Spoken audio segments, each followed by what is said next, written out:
Hello mes belles âmes, ravie de te retrouver et bienvenue dans cette brève de couple numéro 10.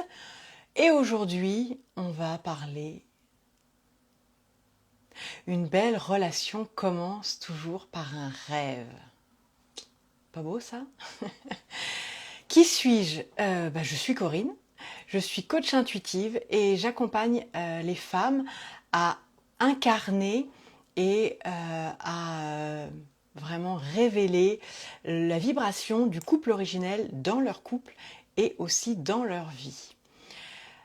Une belle relation commence par un rêve, parce que tout se crée dans l'imaginaire d'abord.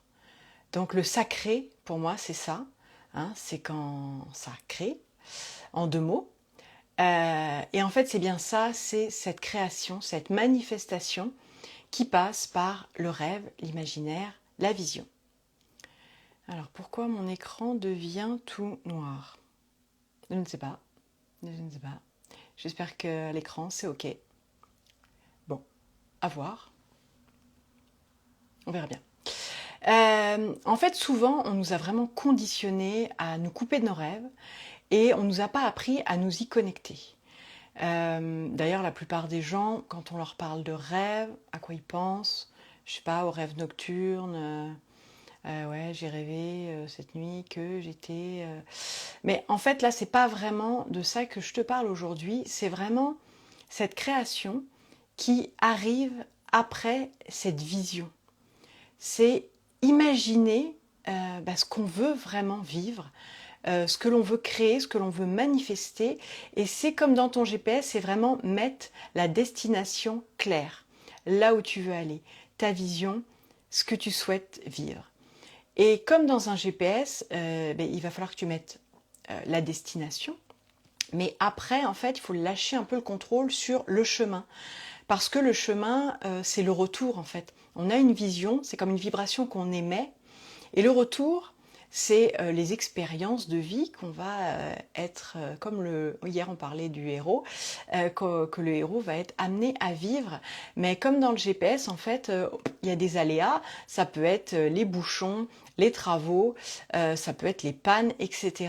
Donc l'essentiel, c'est vraiment d'avoir sa vision claire, donc de mettre la destination et après d'être capable de lâcher prise sur le résultat, sur le temps que ça va prendre, sur la forme bien entendu, et voilà, et avoir confiance en fait.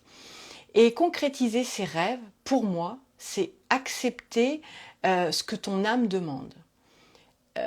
Et en fait, c'est pas toujours si simple de se connecter en fait à ce que notre âme nous demande. Et tu vois, j'ai envie de faire aussi un petit aparté, parce que quand on parle de rêve aussi, on peut penser par exemple à Walt Disney qui disait « si tu peux le rêver, tu peux le faire ».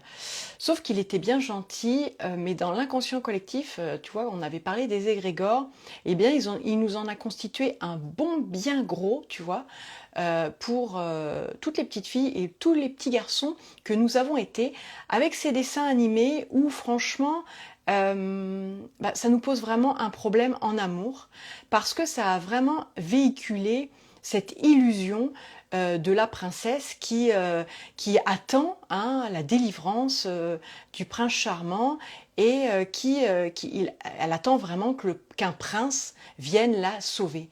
Et ça, c'est ce qu'on appelle le syndrome de la princesse. Et c'est vrai que quand on parle de rêve, quand on dit à une fille quels sont tes rêves, c'est vrai qu'on peut avoir comme empreinte inconsciente tous ces schémas-là qui ont été véhiculés par, alors je te parle des dessins animés, mais en même temps ça peut être aussi, on voit ça beaucoup aujourd'hui chez les jeunes, par un espèce d'image véhiculée par la mode, les influenceuses, etc. Et c'est vraiment l'idée que on a fini par en fait tourner nos rêves vers l'extérieur, tu vois. Et notamment dans les dessins animés, c'est vraiment t'es belle que dans le regard du masculin. Donc qu'est-ce que ça a pu donner dans la réalité?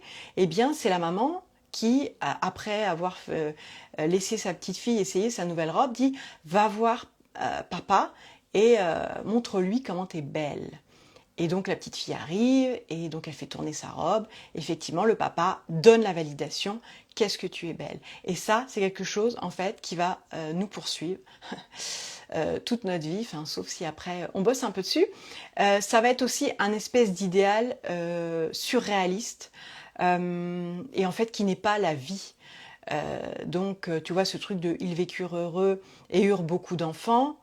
Ouais, ok, mais ce qu'on ne dit pas, c'est que voilà, il va y avoir le truc de l'enfant est malade, ouais, et c'est qui aujourd'hui qui reste à la maison pour le garder? Tu vois, ça on nous le dit pas dans les dessins animés, par exemple, hein, parce qu'après, plus ils grandissent et plus il y a des choses, hein, il y a du dossier, il y a du lourd.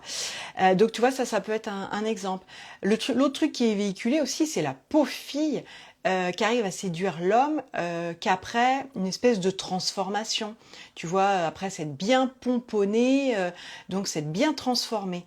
Et ça, moi je l'apparente en fait à un truc, alors ça va peut-être te faire bizarre, et je suis passée par là, hein, parce que je me suis mariée, évidemment la robe de mariée était un des éléments indispensables. Moi il faut savoir que j'ai travaillé dans tout ce qui est mariage, puisque je faisais des décorations de mariage, et j'ai vu à quel point en fait cette robe c'était un peu la clé d'un mariage réussi, et en fait ça c'est vachement véhiculé notamment par donc les Disney et tout, et pour moi maintenant je le vois un peu comme, tu sais, t'as envie de cette robe là, meringue là, enfin tu vois le truc énorme, au demeurant qui t'embête comme pas possible, parce que finalement la soirée tu peux pas danser, enfin bref, je ferme toutes les parenthèses, mais tu vois, pour moi cette robe de mariée, presque, si on pousse le truc un peu loin, pour moi c'est presque le paquet cadeau, quoi. Donc là ça nous ramène à une espèce de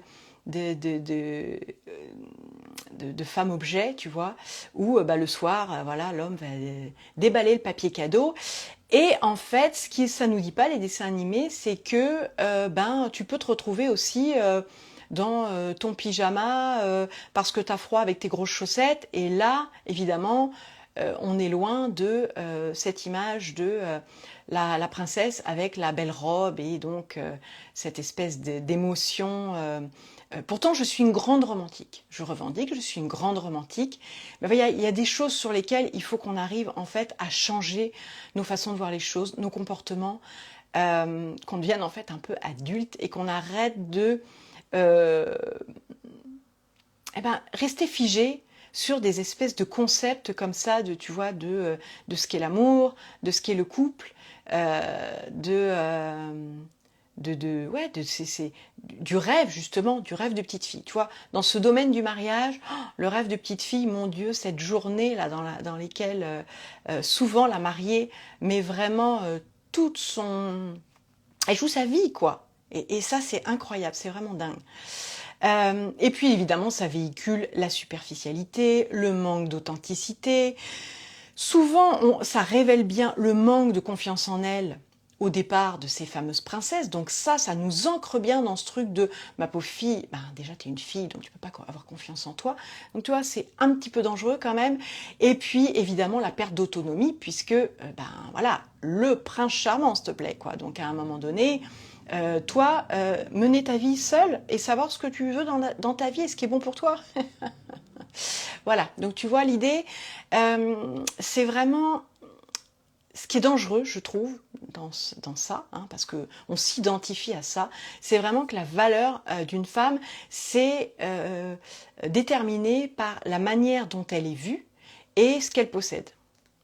Tu vois, donc, en ce moment, il y a vraiment un gros truc qui me gêne dans cette idée de je possède donc je suis. Voilà, pour moi, c'est peut-être pas, en tout cas, c'est pas ma voix, ça c'est sûr.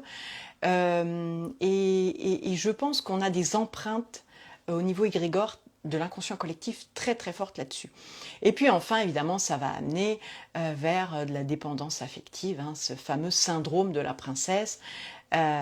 puisque ben voilà, elle est dépendante d'un homme, soit dans son regard, soit vraiment dans la matière, hein. Donc ben ça peut donner la dépendance, bon c'est affectif mais pas que, et c'est vrai qu'on se retrouve parfois coincé dans des couples où on a perdu, ben, par exemple, de l'indépendance financière parce qu'on est resté à la maison, des choses comme ça qui évidemment viennent encore plus entamer la confiance en soi. Et moi, je pense que tout ça, c'est quand même des conséquences de ce syndrome de la princesse. Donc, je ferme cette grande parenthèse et je vais t'expliquer maintenant ce qu'est pour moi l'idée d'une belle relation commence par un rêve. Donc, quand on est vraiment... alors je ferme pas tout à fait la parenthèse parce que quand on a encore cette empreinte de l'inconscient collectif et qu'on cherche à être en relation, ben souvent on va vraiment être en attente du partenaire. Et à la limite, on ne cherche même pas à savoir si c'est le partenaire qu'il nous faut ou s'il nous correspond, c'est en attente du partenaire et en fait un peu, après on prend un peu ce qui vient. Donc j'ai quand même la conviction que on rencontre quelqu'un qui résonne avec notre vibration et notre signature énergétique du moment, et aussi par rapport à ce qu'on est venu apprendre. Donc ça, j'en suis quand même intimement persuadée, donc il n'y a pas de mauvaise rencontre, il n'y a que des rencontres pour apprendre une leçon et pour continuer à avancer.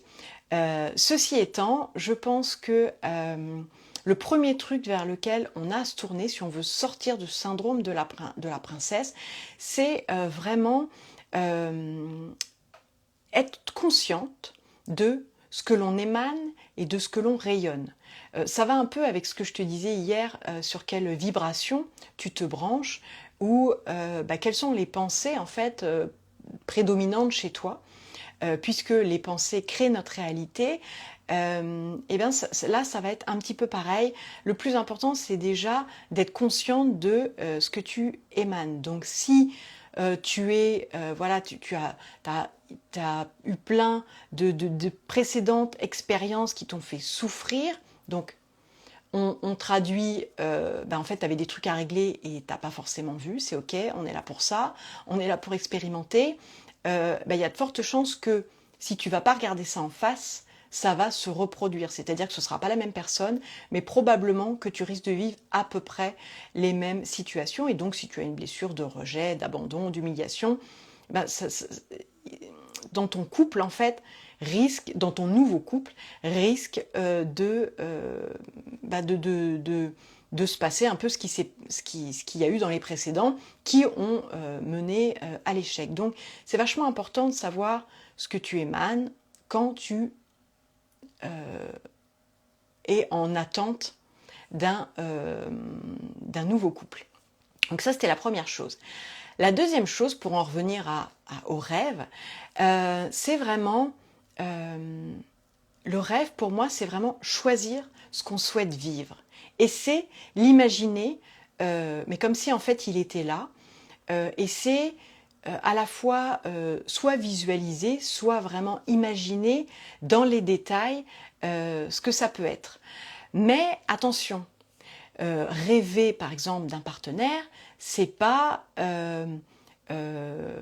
visualiser toutes les caractéristiques, par exemple physiques ou mentales, de alors je veux qu'il fasse 1,80 m et puis qu'il ait les yeux bleus et puis des grandes mains et puis voilà, nanana. C'est pas ça en fait, parce que ça va mener à une relation d'égo à égo. Et là, dans le couple conscient, le couple intégral, le couple originel, c'est ce dont je vais te parler dans les prochains jours, c'est vraiment une relation d'âme à âme et de cœur à cœur. Et je peux t'assurer, parce que je l'ai vécu, que quand cette relation d'âme à âme arrive, si tu t'es fait un plan sur la comète, sur les caractéristiques physiques ou éventuellement les quelques qualités que cet homme devrait posséder pour te rendre heureuse, tu risques de tomber de haut. Et moi, c'est ce qui m'a fait dire à cette époque-là, c'est quoi ce casting? Parce qu'en fait, relation de âme à âme, oui, mais encore.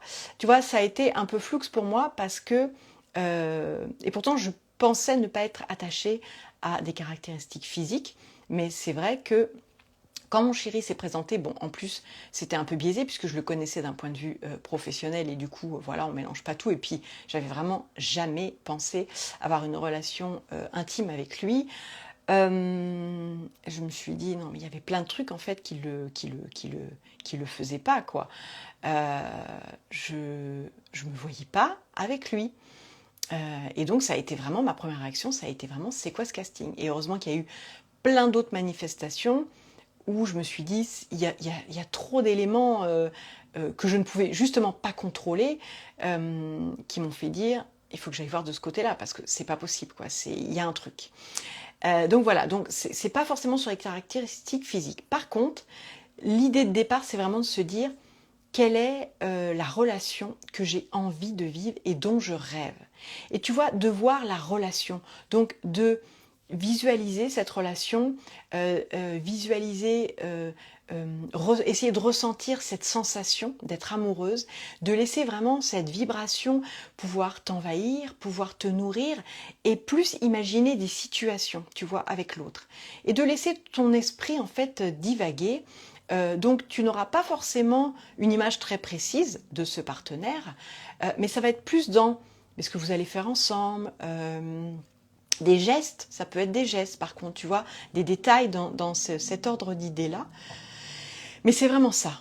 Qu'est-ce que tu as envie de vivre? Et à partir de là, donc une fois que tu as mis la destination, tu vois, eh ben, essayer d'imaginer comment ça pourrait se manifester et essayer de ressentir en fait comment ça ferait en toi si ça c'était déjà là. Donc c'est le principe de toute façon de la manifestation. Mais c'est pour ça qu'une belle relation commence par un rêve. Et comme cadeau aujourd'hui, puisque tu sais qu'à chaque fin de live, je te donne une petite astuce pratique, comme cadeau, j'ai envie de te donner le rituel que moi j'ai fait et qui clairement, je ne sais pas si c'est lui qui m'a permis d'attirer en fait le partenaire dont je te parlais d'âme à âme et qui est mon chéri depuis quelques années. Mais en tout cas, tout ce que j'avais noté à ce moment-là, c'est vraiment ce qui s'est réalisé. Et à la limite, c'est ce que je n'ai pas vu venir. C'est-à-dire que quand c'est arrivé, d'un premier abord, je ne l'ai même pas reconnu.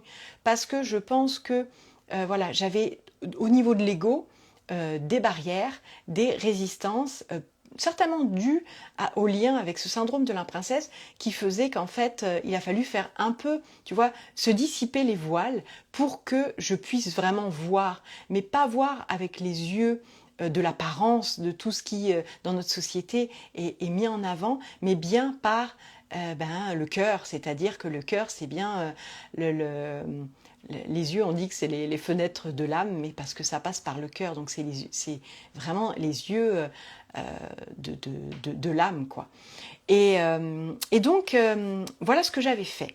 J'ai ce jeu, donc les forces de la féminité, qui est absolument magnifique, les illustrations sont juste magnifiques, et j'arrêtais pas de tirer une carte. Donc tu sais, tu la tires plein de fois, donc au bout d'un moment tu te dis c'est peut-être pas un hasard. Donc c'est Brigitte, regarde comme elle est belle avec son cœur, avec son ours. Alors, je sais pas si tu vois, parce que ouais, je me suis mis près de la fenêtre, je sais pas, avec le soleil, je sais pas si c'est la meilleure idée que j'ai eue. Bon, bref. Et donc cette carte, voilà l'espèce de rituel qui était indiqué. Réfléchis à ce qu'il te faut dans une union afin de te débarrasser de tes peurs. Note-le en commençant avec les mots « Moi », donc tu donnes ton prénom, « souhaite une union d'une ère nouvelle ». Donc moi quand même aujourd'hui, mon programme c'est l'alchimie du couple nouvelle ère. Je ne sais pas si tu vois, je pense que j'étais déjà connectée à cette vibration-là. Pour une union bienfaitrice et heureuse, j'ai besoin de... Et là, tu écris ce dont tu as besoin pour te sentir heureuse et en sécurité. D'accord ? Donc c'est important parce que du coup, souvent, avec le syndrome de la princesse, on cherche la sécurité à l'extérieur et donc on ne fait pas par rapport à nos besoins. On ne fait même pas par rapport à nos valeurs. On a des espèces de valeurs inculquées. D'accord ? Là, c'est vraiment important pour une union bienfaitrice et heureuse. J'ai besoin d'eux. Donc là, tu donnes vraiment tes besoins. Tes besoins, ce ne sera pas mes besoins. Tu vois ? Donc déjà, ça va te faire travailler aussi un peu sur... Ah ouais, au fait, mais de quoi j'ai envie? quels sont mes rêves. Moi, à un moment donné de ma vie, je ne savais pas quels étaient mes rêves. C'est-à-dire, je les associais toujours avec quelqu'un. À l'époque, c'était mon ex-mari, mes enfants. Mais mes rêves à moi, c'était le blackout total. Il venait rien. Donc, c'est important de te connecter vraiment à tes rêves. Qu'est-ce que tu veux? Qu'est-ce que tu as envie de vivre? Et donc, pour te sentir heureuse et en sécurité, de quoi tu as besoin? D'accord? Et tu peux même compléter avec, c'est quoi mes valeurs? C'est quoi que j'ai envie de partager avec quelqu'un? D'accord? Et puis, tu le lis à voix haute. Tu lis ces phrases tous les jours pendant 7 jours. Et tu peux modifier ce qui doit l'être, compléter ce qui manque. Donc moi, c'est ce que j'avais fait. J'avais laissé le papier sur un coin de mon bureau et chaque jour, je passais et quand j'avais comme ça une idée, hop, je le notais. Ce qui fait qu'à la fin, j'ai eu une liste assez longue. Et ce qui est drôle, c'est que ce papier, je ne l'ai jamais retrouvé. Mais je me rappelle très bien que ce que je vis aujourd'hui, c'était des choses que j'avais indiquées. Le 7e jour, réécris le tout avec soin et veille à ne pas utiliser de négation. Ça, c'est super important. C'est pas je ne veux pas, c'est bien je veux. Souvent, c'est facile de dire ce qu'on veut pas. Dire ce qu'on veut, ça demande d'aller encore plus profondément. Tu vois, c'est pour ça que ce truc, je le trouve génial. Au-delà d'un rituel, d'un petit oracle comme ça, sans prétention, c'est hyper puissant. Et puis, tu poses ta feuille repliée sur ton autel. Et puis, donc là, en l'occurrence, on mettait la carte dessus. Mais voilà, en fait, là, après, fais confiance au processus. Et puis voilà. Et donc, tu laisses tout cela pendant 1 mois tel que sans y toucher. D'accord? Donc, je te redis, tu fais pendant 7 jours, tu peux le compléter. Au bout du 7e jour, tu réécris le tout. Tu le plies, tu le places dans un endroit qui peut être sous des pierres, enfin tu vois, un endroit où vibratoirement c'est sympa. Tu laisses tout ça pendant 1 mois tel que, et tu n'y touches pas. Et passé ce délai, tu enlèves le tout, tu reposes la carte dans son coffret, bon là en fait voilà, et tu vérifies ce qui se passe ou ce qui a déjà eu lieu. Et donc ce qui est drôle, comme je te le dis, c'est que ce papier, je ne l'ai jamais retrouvé, donc je ne sais pas, mystère. Bon, à ce moment-là, j'ai aussi déménagé, donc bon, il est possible que du coup dans le déménagement, voilà, il ait été égaré. Ceci étant, donc, ouais, je trouvais que c'était très intéressant. Alors, que tu sois à la recherche de quelqu'un, ou disons dans l'idée d'accueil de quelqu'un, parce que la recherche, tu sais, on en a parlé hier de cette quête, hein, qui peut être une bonne chose comme un enfermement. Ou que tu sois déjà en relation, parce que tu peux aussi faire l'exercice, bien sûr, si tu es en relation. C'est-à-dire que ça n'empêche pas que tu as des besoins. Et puis, quand on est avec quelqu'un depuis un certain temps, c'est possible que tes besoins aient changé. C'est possible que tu vois aussi que les valeurs sont peut-être plus en phase parce que l'évolution a peut-être pas été comment dire, synchronisée quoi, avec l'autre. Donc ça peut être intéressant de faire un point. Donc vraiment, c'est vraiment un rituel ou un exercice, prends-le comme tu veux. Je le trouve super intéressant à faire. Une belle relation commence par un rêve. Et puis quand on veut manifester quelque chose, on doit l'imaginer. C'est important de le ressentir, de le visualiser. Et c'est aussi comme ça, moi, que j'ai manifesté pas mal de choses dans ma vie, dont la maison dans laquelle je suis actuellement. Alors que, franchement, si je regardais les faits, d'ailleurs, tout le monde me disait, mais n'importe quoi, tu arriveras jamais à donc manifester ce que j'avais demandé, parce que c'était pas un bien qui était forcément très facilement trouvable, surtout dans le délai que j'avais, puisque je me séparais de mon ex-mari, donc voilà, j'avais un délai pour l'idée de la rentrée de l'école des enfants, j'avais un délai en fait d'1 mois et demi. Et je voulais être en ville pour qu'ils aient leur autonomie, mais voilà, j'avais certains critères. Je voulais être en ville et à la fois avoir un petit jardin, une petite cour intérieure où mettre ma voiture. J'avais fait vraiment ma liste en fait, comme à une agence immobilière, tant de chambres, la clarté, spacieux, voilà, de l'espace, et donc je suis tombée sur une grande longère très claire, ce qui fait que là, voilà, j'ai un soleil qui fait que du coup, je crois que c'est un petit peu sombre, c'est pas grave. Mais voilà, donc j'ai déjà manifesté par cette méthode-là, ça marche. Alors quand ça marche pas, on peut aller voir aussi, parce que du coup ça veut dire qu'on a des résistances. Donc on en a parlé hier ou avant-hier, je sais plus. Donc dans dans le transgénérationnel ou dans le karmique, hein. On peut avoir voilà, certains blocages. Et puis, ça peut être aussi au niveau de l'inconscient collectif, porter aussi voilà, des émotions ou comment dire, des résistances en fait, qui sont juste un héritage en fait. Donc voilà, donc tu connais peut-être la manifestation, tu connais cette idée de visualiser, de rêver, d'imaginer, mais là voilà, je t'ai donné des choses quand même assez concrètes pour que ce soit vraiment transposable uniquement à la relation. Attention au syndrome de la princesse. Donc on se retrouve demain pour une nouvelle brève de couple. Ben, on va faire ça. Et moi d'ici là, je te souhaite une belle après-midi et je t'embrasse très très fort. N'hésite pas à partager, à commenter, à m'envoyer des questions, des partages. Ça me ferait vraiment très très plaisir. Je te dis bel après-midi et à demain. Bye bye.